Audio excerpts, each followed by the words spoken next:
শেখ হাসিনাকে ধন্যবাদ, যিনি এই বইটা আমাদের সামনে হাজির করে দিয়েছেন। আমি অনেক বড় সমালোচক সরকারের শেখ হাসিনা, কিন্তু এই যে একটা কাজ উনি আমাদের করে দিয়ে গেছেন, এবং এই বইটা আমি পুঙ্খানুপুঙ্খভাবে চেষ্টা করেছি বুঝার জন্য।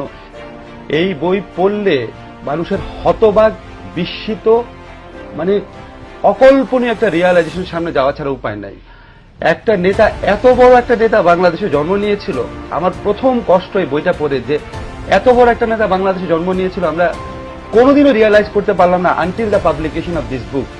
আমি রাজনীতির বই কম পড়ি নাই, বঙ্গবন্ধু নিয়ে যারা লিখেছেন তাদের যে কোনো বইয়ের চেয়ে বঙ্গবন্ধুর নিজের আত্মজীবনী অনেক অনেক বেশি অসাধারণ ইন টার্মস অফ এভরিথিং। সাহিত্যমূল্য বলেন, ইম্পার্শিয়ালিটি বলেন, অবজেক্টিভিটি বলেন, স্টোরি টেলিং ক্যাপাসিটি বলেন। এবং আমি আপনাকে কি বলবো, আমি এই বইটা পড়ে আমার কয়েকবার মনে হয়েছে আমি একটা আর্টিকেল লিখি যে শেখ হাসিনাকে ধন্যবাদ, যিনি এই বইটা আমাদের সামনে হাজির করে দিয়েছেন। আমি